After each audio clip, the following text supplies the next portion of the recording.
liberal. Ela é de São Paulo e é do Partido Novo. Joana Doalt, tudo bem? Tudo bem, Solano. É assim mesmo que se pronuncia seu sobrenome? Falar do A, mas Duá? tudo bem. É, Então tá, Joana Duá. Prazer falar com você, tá certo? prazer. Vamos lá. Antes me tire uma dúvida, me tire uma curiosidade. Você nasceu em Nova York? Isso, meu pai estava fazendo MBA, eles moraram 2 anos lá quando eu nasci. Ah, eu saí de lá bebê, mas eu tenho a cidadania americana e portuguesa, porque minha mãe é portuguesa. Ela veio para cá com 20 e tantos anos, tal. Que beleza. Então vamos lá. Você é Uhum. filiada ao Partido Novo. O Partido Novo foi criado em que ano exatamente e qual foi o propósito? As assinaturas começaram antes, não sei se 2012 ou 13, acho que 2010, na verdade, porque demora um tempo para poder registrar e tudo mais. E aí ele foi registrado, virou partido mesmo em 2015. Eu entrei no Novo em 2016, quando eu já fui candidata a vereadora, primeira eleição do partido, aqui em São Paulo. Na Atualmente época, atualmente você é vereadora ou não? não fui eleita. Em 2016 eu concorri, aí eu tive 5.541 votos, Uhum. decorei.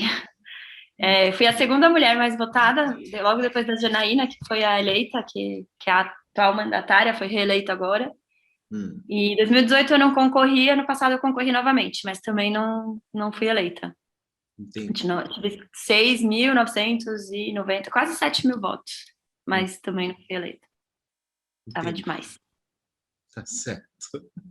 Você ia continuar falando alguma coisa que eu interrompi? Não, era isso de 2016 mesmo. Ah, então tá certo. E como que foi a campanha de 2018, quando o João Amoedo foi candidato e tinha pouco tempo na TV? Eu não participei dessa campanha, então, como candidata, não posso falar, mas como eleitora, como cidadã, eu acho que foi uma pena ele não ter tido o espaço que ele merecia, que outros tiveram.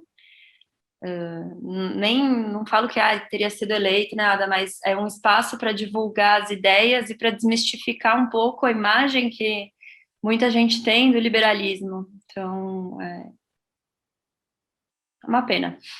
Eu espero que nessa entrevista a gente consiga tirar algumas dúvidas e tentar apagar alguns fantasmas do liberalismo, que eu também, pessoalmente, também tenho também.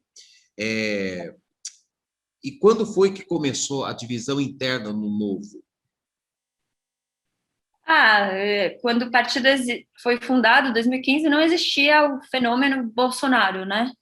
Não. Então, quando ele se tornou candidato em 2018, e aí muita gente já vinha com aquele discurso, ainda no primeiro turno, que tinha que votar no Bolsonaro, senão o PT voltava. A gente tinha 15 candidatos, e aí todo mundo tinha que votar no Bolsonaro, que se fazia de liberal, sendo que ele não é liberal, Não, ele nunca foi liberal, enfim. E, e aí começou a ter uma certa divisão, porque aí teve gente apoiando já no primeiro turno o Bolsonaro, e aí o próprio Bolsonaro e a ala Bolsonaro, assim, ele migrou muito de partido, então não tinha um partido que ele se identificava, né? Aí ele entrou no PSL, muita gente saiu do PSL depois que ele entrou, o Livres era do PSL, saiu como movimento, porque Jair Bolsonaro se tornou candidato. E o fato, assim, ele não tinha, então, partido, então eles sempre usaram esse discurso em 2018 de que você podia votar no executivo, no Bolsonaro e no PSL, mas para o legislativo tinha que votar no Partido Novo, porque o legislativo é importante, e aí era liberal e tudo mais. Então teve muito deputado do Partido Novo que foi eleito com uma base bolsonarista. Então, aí que começou a ter uma racha, porque aí começa a defender, sei lá, não estou dizendo que todo mundo quer agradar o eleitor que é bolsonarista, mas assim, você está lá representando eleitor do Bolsonaro dentro do Partido Novo. E aí que veio essa racha. O racha começou em que mês de 2019? Não sei te dizer um mês específico. O acontecimento que fez com que esse É racha que, é que não gerasse? teve algo, não foi algo marcado, não foi um dia, foi constante, assim, sabe? foram Sim. posicionamentos, e aí alguém concordava mais com o Bolsonaro, outro concordava mais com o Amoedo. Tem muita gente no Novo que fala que o Amoedo só critica, tem que parar de criticar o Bolsonaro e não sei o quê, e assim, aí que veio essa briga. Um lado começou a bater no Amoedo, defendendo o Bolsonaro, e um lado defende o Amoedo e bate no Bolsonaro. Só que, assim, o Bolsonaro não é do Partido Novo, né? Não deveria ter Não, não. esse papel dentro do partido, mas tudo bem. Tá certo. É, é verdade, é definitivo que o João Amoedo desistiu de 2022? Ele desistiu. Ele anunciou que desistiu. Na verdade, ele tinha sido convidado e ele aceitou o convite. Mas como não fecharam o convite, falaram, olha, é isso, está decidido, como fizeram agora com o governo, né, com o candidato a governo em São Paulo, o Poit, ele foi aprovado como pré-candidato e o processo seletivo foi encerrado. O diretório pode encerrar ou não. Aí o João Amoedo tinha sido convidado e o processo seletivo não foi encerrado. E aí logo depois começaram a falar que tinha que ter mais gente concorrendo com o Amoedo, lançaram outros nomes, nome de gente que agora ninguém fala mais nessa pessoa como candidato. E acho que isso incomodou um pouco. Ficou essa coisa de você ou não vou ser o candidato. Daí ele falou, então, o convite que vocês me fizeram, não, acho que se eu não tenho o apoio do próprio partido, um pouco o que passou na cabeça dele, se ele considera que ele não tem esse apoio, essa unidade do partido para a candidatura dele, ele acha que não faz sentido ele ser candidato nesse ambiente, nessa circunstância. Sim. Não sei dizer se tem chance de voltar ou não, que aí é com ele, né? Ele que já estou falando muito em nome de outros, falo baseado no que eu ouvi, inclusive de declarações dele. Sim. Mas não tem como prever se. Na sua opinião, gostaria que ele repensasse e voltasse atrás e fosse o candidato, mas sim, não cabe a mim dizer isso. Caso ele volte e seja candidato, agora ele poderia participar dos debates, não? Porque o Novo tem grandes números na Câmara, né? Foram 8. Acho que teria espaço, sim. Só que mesmo em 2018, esse argumento de que não tem mandatário suficiente, não colou, porque tinham outros candidatos que também não tinham, de partidos pequenos, sem mandatários, que participaram, sabe? Então, na sua opinião, o que aconteceu? Não sei. Por que ele não participou? Não sei. A gente insistiu bastante, mas eu lembro que a gente gravou vídeo pedindo, falando, vamos todos fazer uma manifestação de apoio, assim, mas não sei. Tá certo. Acho que é por causa das pesquisas, então, também, né?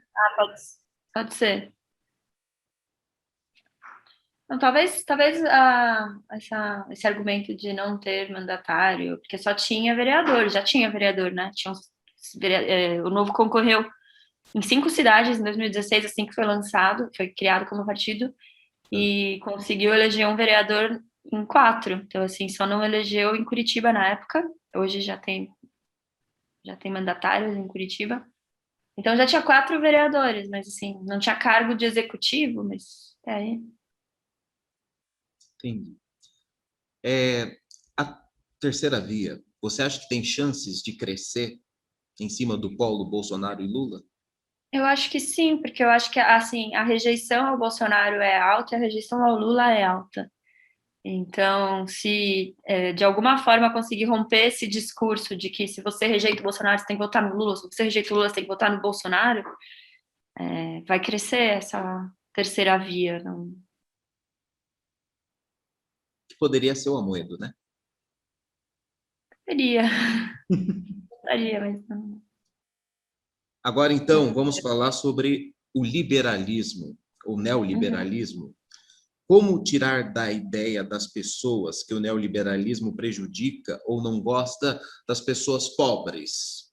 Certo. Primeiro que o termo neoliberalismo eu já já não entendo, porque nunca teve liberalismo no Brasil. Como é que vai ter neoliberalismo, assim, liberalismo de verdade, assim, por inteiro? Então não tem como ter um novo liberalismo se nunca teve liberalismo real, assim, liberalismo de verdade. E a imagem de que o liberalismo prejudica os pobres, ela é uma falácia, justamente porque o liberalismo ele quer dar poder para o menor indivíduo, para a menor minoria, que é o indivíduo. Então, assim, o cidadão, o indivíduo, ele vai poder ter mais controle do que ele quer fazer, onde ele quer trabalhar, exercer, se ele quiser empreender, com menor participação do Estado e mais autonomia para o indivíduo. E, além disso, é uma ideia que foi imposta, principalmente pela esquerda, porque se você for perguntar para os pobres, o pobre, em sua maioria, ele é liberal, ele quer trabalhar, ele quer, mesmo que seja como autônomo, seja abrir alguma coisa, trabalhar para os outros, ele tem essa visão de trabalho, de buscar a liberdade individual, normalmente não é quem... pobre paga muito imposto, mas não é imposto de renda retido em fonte, é o imposto, é proporcional à renda dele, é proporcional ao que ele tem de dinheiro, porque é do imposto que incide sobre produtos. Então, eu, você, um milionário, o pobre, todo mundo paga o mesmo imposto ao comprar leite. É o valor no percentual do preço do leite. E isso acaba pesando muito mais para uma pessoa pobre do que para uma pessoa rica. Então, assim, o que ele tem da cesta de consumo, o imposto é altíssimo. E aí o liberalismo é um movimento que fala, vamos diminuir imposto, vamos deixar o cidadão escolher, inclusive, assim, Bolsa Família é um programa liberal. É estranho falar isso, porque parece assistencialista, de esquerda, mas se você considerar, é um imposto negativo. Você dá dinheiro para a pessoa gastar onde ela quiser, porque tem muitos programas sociais que estão atrelados, eu te dou dinheiro, lembra-te que eu Leve Leite em São Paulo, do Maluf, então tinha que... tinham vários programas que eram condicionados, você dá para gastar em algo específico. E no liberalismo ele fala, não, dá o dinheiro, a pessoa, você empodera a pessoa decide onde ela quer gastar, ela que controla, até porque tem gente que vai receber, que é pobre, que tem 10 filhos, vai ter que gastar com mais arroz e feijão, tem famílias que vão receber, só tem um filho, então vai precisar gastar ou até tentar poupar para, não sei, educação do filho, comprar uma apostila, não sei. Então, assim, na essência, o Bolsa Família, ele é um programa liberal e o liberalismo, ele quer dar esse poder, dar liberdade de escolha individual para todos os cidadãos, mas, assim, respeitando...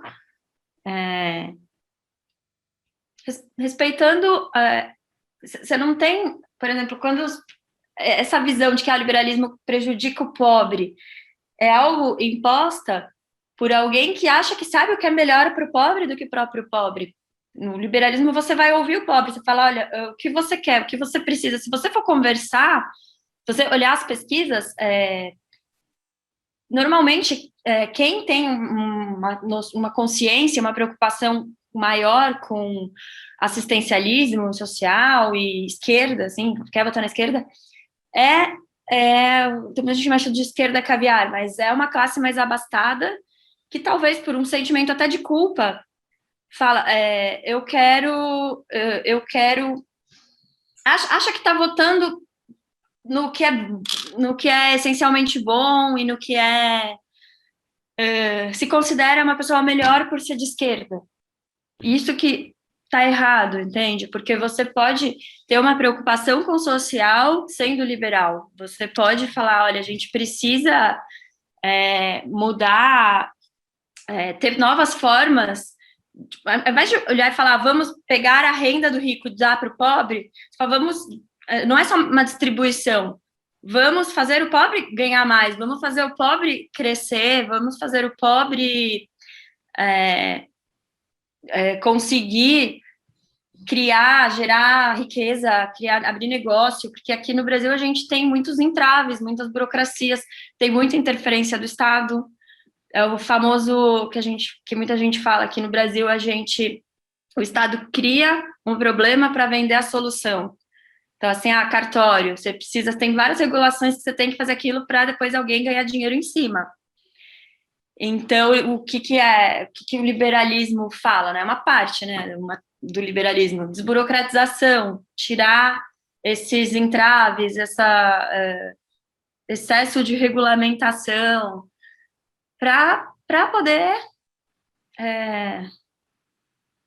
enfim, para poder, de alguma forma, dar o poder, empoderar, essa palavra ainda associada à esquerda, mas não faz sentido, não precisa ser só de esquerda, empoderar e dar poder, para empoderar o cidadão, para empoderar a pessoa. E aí, o liberalismo, na essência, ele não é esse liberalismo, aqui no Brasil que a gente fala, que é liberal na economia, conservador nos costumes. É liberal, liberal. É liberal em costume também. E aí, acho que por isso que também talvez tenha vindo essa questão do racha, porque quem é liberal muitas vezes vai defender algumas pautas consideradas progressistas. E aí vai o apoiador do Bolsonaro, que gosta do Novo porque é liberal na economia, e começa a criticar e falar, olha, o Novo está virando de esquerda, está sendo PSDB, como se fosse, né, o PSOL, está sendo um... Meu Deus.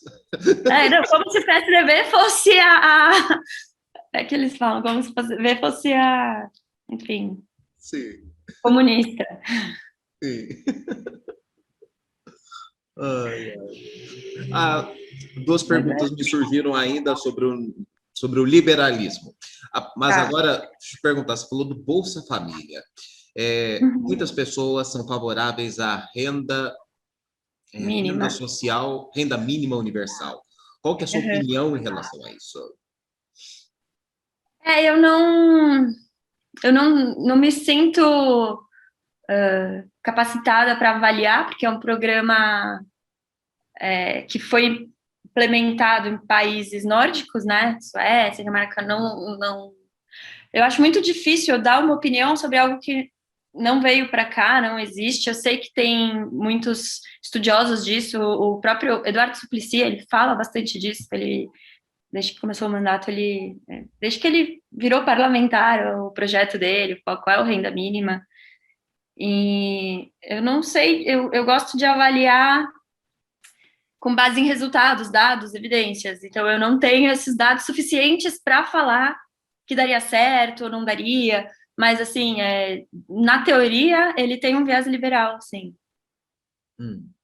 O renda mínima, ele tem esse viés liberal. Agora, como seria o programa, como não seria, quais detalhes, porque toda política pública não dá para você falar, olha, é assim e vai ser maravilhoso, e tem outras milhares de variáveis que você não pode pegar de um país e falar, vou aplicar aqui, vai ser exatamente assim. Mas não estudei a fundo o renda mínima, até tenho o livro que o próprio Suplicy me deu quando eu participei de um debate em 2016 com ele, só que eu não, ele é desse tamanho e eu estava no meio do doutorado, várias outras bibliografias para ler, aí pretendo ainda retomar essa leitura para poder dar uma opinião mais embasada sobre o projeto. Tá certo. A outra pergunta que me surgiu é sobre o ministro Paulo Guedes, porque a gente achava que ele era liberal, mas parece que não é. Qual era a sua visão antes do governo dele e agora? Eu não conhecia ele, para falar a verdade. Eu sabia que ele tinha um nome muito. Eu não conheço ainda, né, assim, pessoalmente, mas eu não tinha uma imagem, eu não tinha essa ideia de, ele é maravilhoso. Eu sabia que ele tinha estudado em Chicago, que o mercado financeiro gostava dele, que tinha esse viés liberal, mas eu nunca falei, esse governo vai ser maravilhoso por causa do Paulo Guedes. Quando o Moro entrou, até falei, opa, talvez eu esteja criticando muito, porque eu sempre critiquei, mesmo em 2018. Talvez eu precise tentar, talvez algo de bom saia, mas não. E o Paulo Guedes, não sei, aí é muito opinião pessoal, né? Porque eu sei que ele estava envolvido em... Ele estava sendo investigado e Fundos não de sei o pensão. quê. Aí não dá para afirmar que ele entrou para ter foro privilegiado nem nada. Ele era conhecido no mercado financeiro, ele realmente é um acadêmico, estudou em Chicago, tinha o discurso liberal, mas não sei, o governo, não sei o que acontece com quem entra lá, vira radical, Mira, mira. vira bolsonarista radical. Sim. Daí Então, acho. algumas respostas que você deu em relação ao liberalismo me surpreenderam. Me surpreenderam. Uhum. Vi ontem um vídeo seu onde você fala sobre as privatizações, né? Que o FHC fez quantas privatizações? Ai, muitas, não lembro agora. No vídeo eu falei, não sei se eram 30, 20, eu sei que eram muitas, assim. Sim. Aí, uma dúvida que 94 para. Hum. Foi 90 que você falou, né? Hã? Foi quase 90, né? Ou Será que é tudo isso? Eu não me lembro. lembro. Agora, enquanto eu não estou lembrando.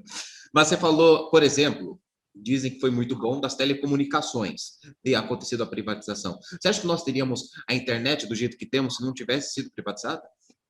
Talvez hoje, sim, porque em algum momento isso aconteceria, precisaria. Tá? Até estava vendo dados, a gente fala muito de Cuba, né? Que é isso, é aquilo. E tem uns dados de doing business no mundo, e tal, o quê? E mostra que Cuba já tem a mesma capilaridade de rede de internet, pessoas com celular, conectividade que aqui no Brasil. Então, assim, é um país fechado, inclusive a parte de comércio internacional deles, o grau de abertura, tipo, é um país fechado, é igual ao nosso. Então, assim, a gente precisa também tomar cuidado. A gente fala muito, porque eu não estou falando que Cuba é uma maravilha, pelo contrário, é um governo tem uma ditadura, Sim. cerca toda a liberdade e tudo mais. Mas a gente também, tipo, eles não tinham nada de internet em algum momento. Isso melhor. E eles têm uma empresa privatizada lá, a de saneamento básico de Cuba é privatizada desde 1900 e sei lá o que, 90, eu acho, 94, é uma empresa espanhola que privatizou águas de, né? E, e é uma empresa que tipo, funciona, porque todo mundo de esquerda fala, porque em Cuba tem saneamento básico, 100% do saneamento básico em Cuba é privatizado, bacana. Então, você está ajudando a divulgar ideias liberais e privatização, você está defendendo privatização ao falar que Cuba tem um ótimo saneamento básico desde 1990. Foi quando privatizou. Então, assim, talvez a gente talvez a nossa rede, porque o Brasil eu também não posso falar agora, comparar com Cuba, porque é desse tamanho, né? No Brasil a gente tem uma área gigantesca para passar toda a rede. Então, acho que se não tivesse sido privatizado ali, hoje estaria bem mais atrasado, sim. Assim como o saneamento básico no Brasil é triste, assim, né? 40% do Brasil não tem saneamento básico, é um número bem chocante. A Sabesp ainda é uma das poucas empresas que ainda não foi, estatais, perdão, que não foi É, privatizada no governo do estado. Você acha o serviço bom? a Sabesp, se você comparar com as outras do resto do país, assim, ainda é um que tem um atendimento bom, assim, consegue atender muita gente. Mas o problema é justamente que os políticos, quando são eleitos, eles vão querer mostrar obras que possam... As pessoas passem na frente e vejam, isso foi construído pelo prefeito, pelo governador, essa escola, esse hospital, essa ponte. Tem uma teoria em ciência política que fala isso, acho que é PORC, essa estratégia que os políticos fazem. Então, eles querem construir coisas que têm visibilidade, principalmente perto, próximo a campanhas, né, para conseguir voto. E saneamento básico é uma coisa que é invisível, é embaixo da terra, é muito caro, e você não consegue usar depois como campanha, como um feito. é mais fácil falar construir 100 hospitais do que falar trouxe saneamento básico para o bairro ali ou para a comunidade e tal, entende? Então, Tá certo. mas se fosse privatizado, eu acho que Os Correios seria devem bem ser melhor. privatizados? Correios nunca nem deviam ter sido estatais. Aí falam que é uma estatal estratégica, né? É estratégico mandar carta, a gente está na Primeira Guerra Mundial, que tem que o governo tem que controlar envio de cartas. Sim, tem que ser privatizado, sim. Mas Demorou. você acha que, por exemplo, você acha que se ela for privatizada, mas houver um aumento no preço dos serviços, não acha que o consumidor sai perdendo? Eu acho que não vai ter aumento no preço de serviços, porque hoje a gente já tem até competição, né? Mesmo com os correios estatais, a gente ainda tem alguns serviços que acho que só correios podem fazer, mas assim, você compra no Mercado Livre, é tudo frete próprio, já consegue ter alguma competição. E se privatizar, aí vai acabar com o monopólio de alguns serviços específicos que só o correio faz, vai até diminuir o preço, porque esses outros players de mercado vão querer prestar o mesmo serviço e diminuir preço com concorrência, competição. E a Caixa Econômica Federal? Na teoria,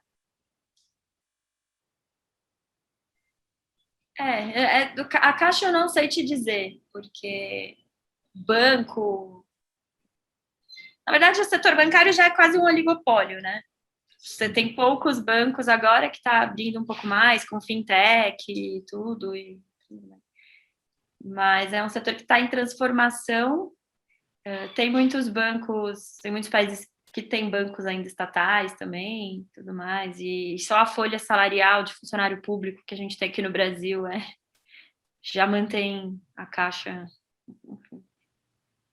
Não sei, sinceramente, não sei da Caixa. Diria que, na teoria, é bom, sim, teria que privatizar e abrir mercado com mais competidores, de mais bancos entrando para diminuir taxa, tarifa, juros, mas não sei, a Caixa, porque daí envolve lotéricas, envolve um monte de, não é uma privatização tão pronta. Simples. Uhum. As lotéricas, os jogos. É tudo isso. Sim. Agora, no que o Estado deve investir apenas, na sua opinião? É o que o liberal fala, né? Na teoria, até o Partido Novo sempre falou isso desde a sua fundação, que o Estado tem que focar em saúde, segurança e educação. E que não faz, por exemplo, saneamento básico está dentro de saúde, prevenção. E que não faz sentido o Estado ser dono de autódromo, Não, estádio de futebol, Pacaembu, isso não. Morumbi. Até porque o Estado não é conhecido pela sua ótima gestão e administração. Então, não tem porque o Estado querer gerir coisas que não lhe cabem. Né? Da saúde, segurança e educação, basicamente. Funcionário público, o liberalismo é bom ou não? Funcionário público? Para o funcionário público? Isso. Não sei te dizer, porque assim, depende do que você acha que seria bom para o funcionário público. Ele ter mais motivação, ele ter uma rotina de trabalho mais próxima com o mercado privado, com até cobrança, horário de trabalho e né, um pouco... Porque tem muito funcionário público que acho que gostaria de produzir mais e sente que está lá de mãos atadas e que não pode, não tem, né, que uma hora chega num limite na carreira como funcionário público que você não tem como subir, como se desenvolver, como agregar ou ter novos desafios, até porque tem muito funcionário público que é concursado, que estudou pra caramba para aquilo, entrou e aí chega uma hora que falta um pouco um desafio, um plano de carreira, mas não sei, porque tem funcionário público concursado, tem funcionário público de cargo de confiança, que é nomeado, que entra e sai governo, troca, aí coloca quem foi base eleitoral, então tem que fazer uma análise mais do que... Tem funcionário público que está lá sem trabalhar, ganhando rachadinha, que é, né, do gabinete lá do filho do presidente, que a menina trabalha numa academia no Rio e ela é contratada em Brasília e nunca apareceu lá e ganha salário e repassa 10%, sei lá, fica com 20% do salário para ela e o resto volta para o... Assim, funcionário público não é só o professor da escola, o cara que está no sindicato, o motorista de ônibus, tem também todos esses assessores, que não faz sentido ter tantos, assim, não faz sentido um gabinete ter... Nem tem nem espaço. O gabinete de vereador você tem direito a 23, eu acho, assessores. Não tem espaço, é um gabinete pequeno, não dá nem para colocar 5, 10 pessoas. E aí, hoje em dia, você vê, tipo, startups valendo milhões, conseguindo causar um impacto altíssimo com 9 pessoas, 10 pessoas. E a gente querendo inchar gabinete, enfim. O Novo, além de liberal, tem algum outro valor? Assim, conservadorismo faz parte do Novo ou não? Não sei, para alguns, né? Por isso que veio a racha.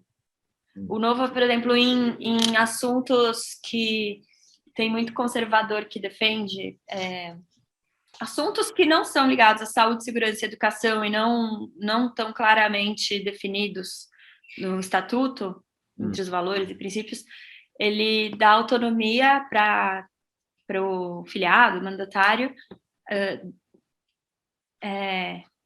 escolher tipo, decidir, por exemplo, porte de arma, aborto. Não tem uma orientação partidária, não é que o Novo é contra ou a favor. O Novo, ele tem as pautas que ele é contra e a favor, e aí tem outras pautas que estão em aberto, que daí entra muito conservador, que fala, o Novo é contra o aborto. Não, o Novo não se posiciona nesse assunto, porque acha que não é esse o foco do... Não é esse não foi para isso que o partido foi criado e, assim, é para diminuir privilégio de político, é para reduzir, sim, Estado, é para devolver dinheiro para o cidadão e é para tentar, de alguma forma, profissionalizar. Então, assim, o Estatuto do Partido Novo foi desenhado, criado pelo Pinheiro Neto, que é um escritório de advocacia. Então, a ideia é justamente transformar a forma de fazer política no Brasil. E aí, não é que é um partido conservador, ou que é mas... E é contra usar fundo partidário, né? Que eu lembro quando eu concorri em 2016, a gente já era contra o fundo partidário, ele estava num valor, acho que era 800 milhões, não chegava a 1 bi, mas era quase 1 bi, e só tinha fundo partidário, não existia fundo eleitoral. Aí agora tem o fundo partidário, que acho que ainda é esse valor, e criaram o fundo eleitoral. Então, era 2018, criaram, 19, de 2 bi. Então, foi um fundo, foi até no governo do Temer.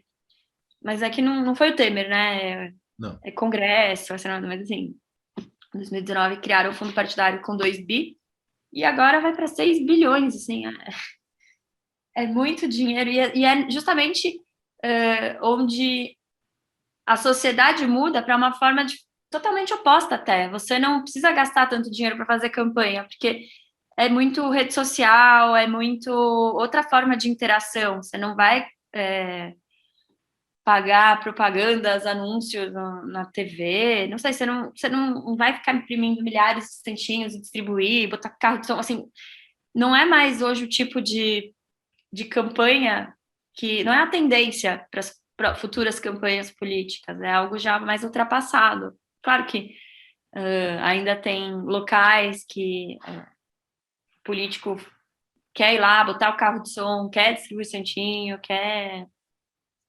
Mas mesmo assim é muito dinheiro para usar em campanha política, é muito dinheiro, não faz sentido. Lembrei da pergunta que eu ia fazer. Ainda sobre o tema privatização. Uhum. Quando um governo faz todas as privatizações que precisa, investe aquele dinheiro e tudo mais, quando termina de investir, mas aparece um outro problema, mas já não tem mais o que privatizar, qual é a solução? Ué, aí se não tem mais o que privatizar, já está a solução feita. No governo, o Estado já não está mais tão inchado. A Então, gente tem... daí os Não, mas problemas já estão resolvidos. por exemplo, Bolsonaro, Paulo Guedes prometeu privatizar tudo. Tem estatal de camisinha, né? Eu falei no vídeo, tem estatal que produz, tem tipo, estatal federal que produz camisinha. Para que o governo precisa ser dono de uma empresa produtora de camisinha? Não precisa. O que é estratégico? Como se não tem outra empresa que faz isso? Tem, não precisa ser do governo. E aí, ao invés de privatizar essas empresas, ele vai lá e me cria duas novas empresas estatais. A Nave, que juntou com o Infraero, sei lá o quê. Tem uma outra agora, enfim. Um tema polêmico, também que agora eu lembrei. Taxação sobre grandes fortunas, o que acha? Por que não privatiza? Porque você vai conseguir ter grandes empresas e você consegue indicar quem vai ser o diretor daquela empresa, você consegue, né, o presidente, assim, o executivo, tem esse poder na mão dele. Então, tem ali, ele indica não sei quantos, tipo, pessoas, tem o tal do cabide de emprego. Então, para o Estado, falam que a estatal é estratégica. A estratégica é só para alocar cargos Sim, claro. não, enfim, não precisava ser do governo. Mas, desculpa, você voltou com outra pergunta agora. Voltei. Achei que você não tinha ouvido. Um tema polêmico também sobre economia, taxação sobre grandes fortunas. O que acha? É polêmico.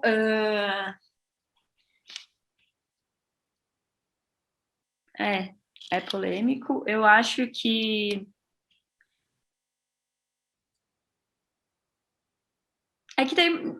tem muitas formas de avaliar e defender. Tem gente que critica, fala que não vai adiantar, porque você vai tirar as pessoas daqui, quem é muito rico vai abrir empresa fora, vai sair o dinheiro, e o fluxo no final não vale a pena.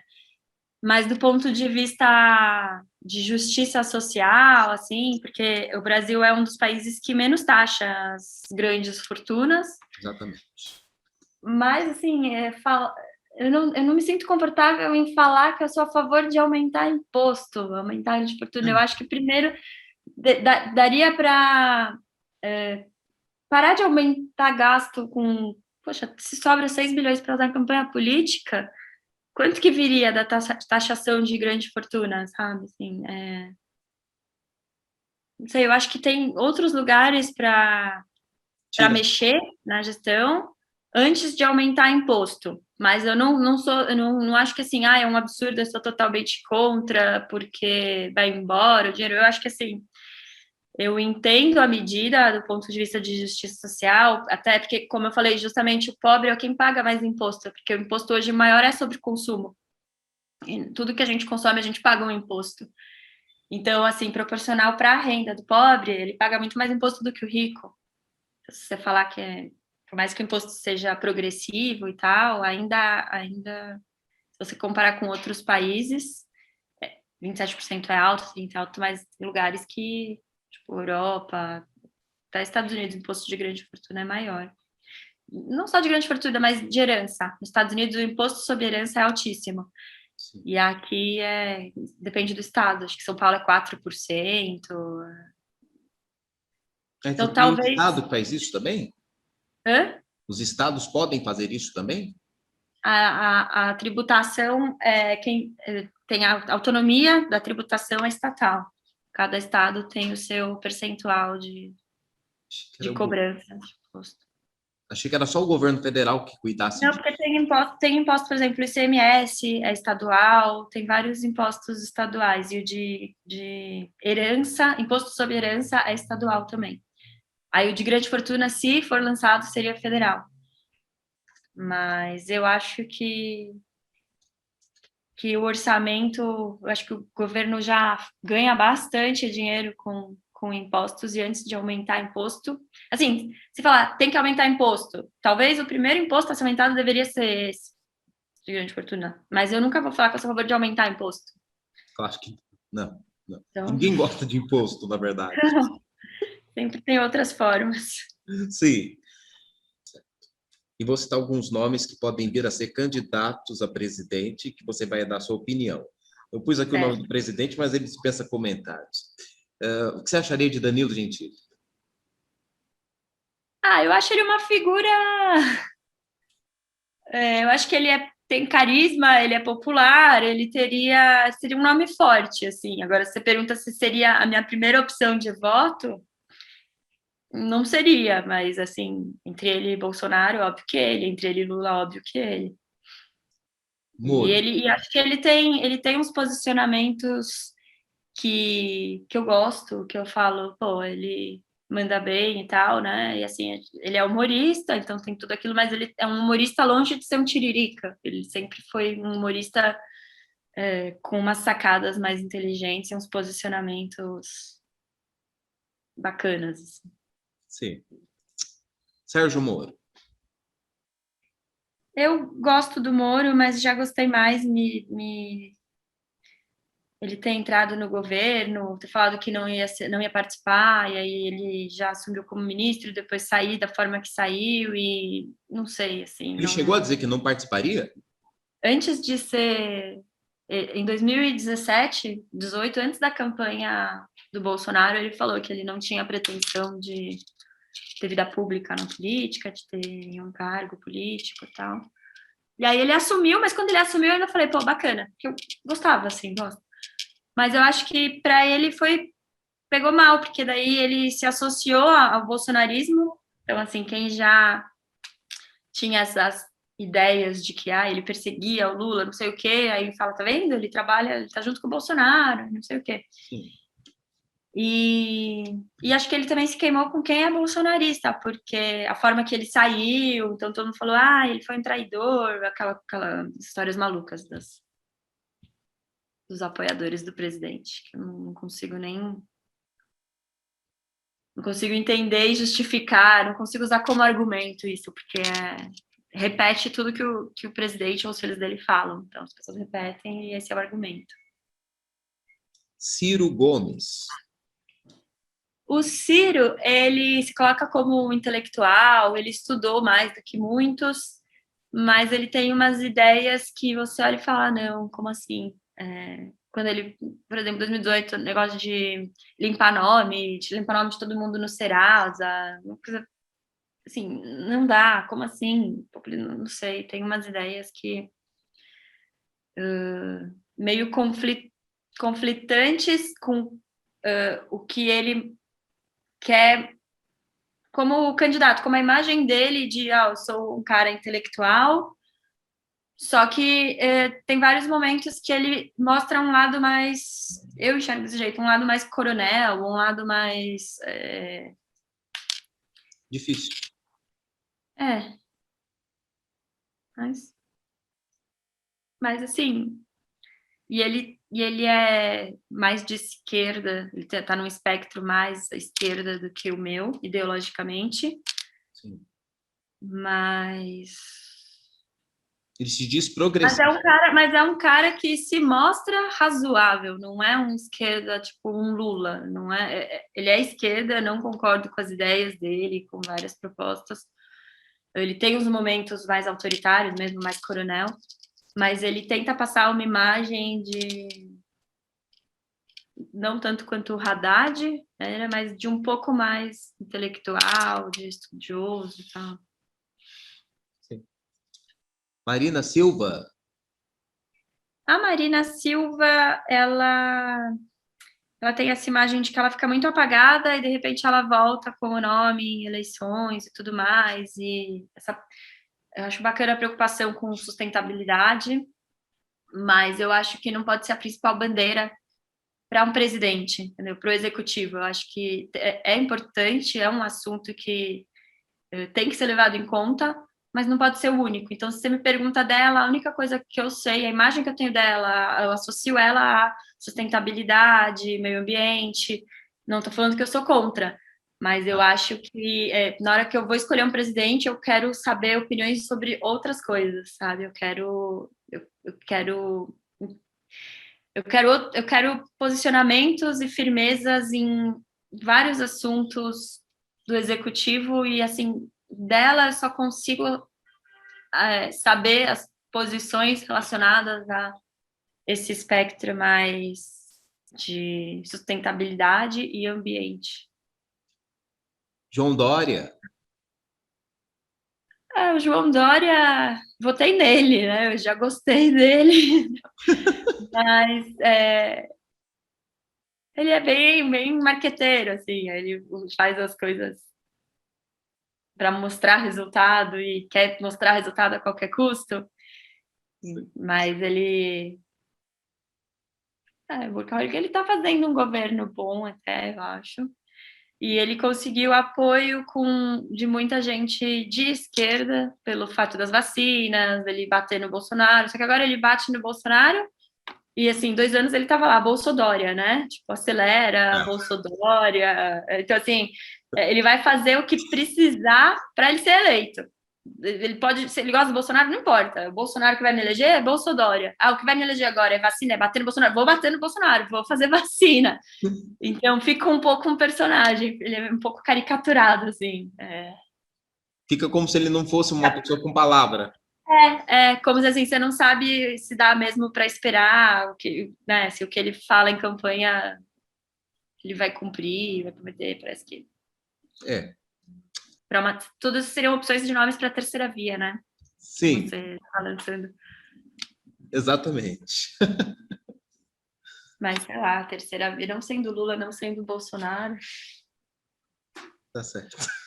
Não votaria no primeiro turno, não. Porque já não vou votar nem no Lula, nem no Bolsonaro no primeiro turno. E, assim, você tem 15 candidatos. Eu acho que. Não sei. Eu não sou a favor do voto útil. Entendo que muita gente vai falar, tem que ser o voto útil para chegar no segundo turno, né? Mas é o mesmo argumento que elegeu o Bolsonaro. Então, sim, eu acho que o meu primeiro turno faço um voto honesto, sincero, eu vou votar em quem eu considero melhor, quem é mais alinhado, seja o representante da terceira via ou não, porque com certeza tem vários nomes, né? Todo ano tem. Em 2018 foram 15 nomes. sim. Se não fosse o Almeida, tinha o Henrique Meirelles, tinha vários nomes, assim. De Cabo Daciolo, né? Maluco.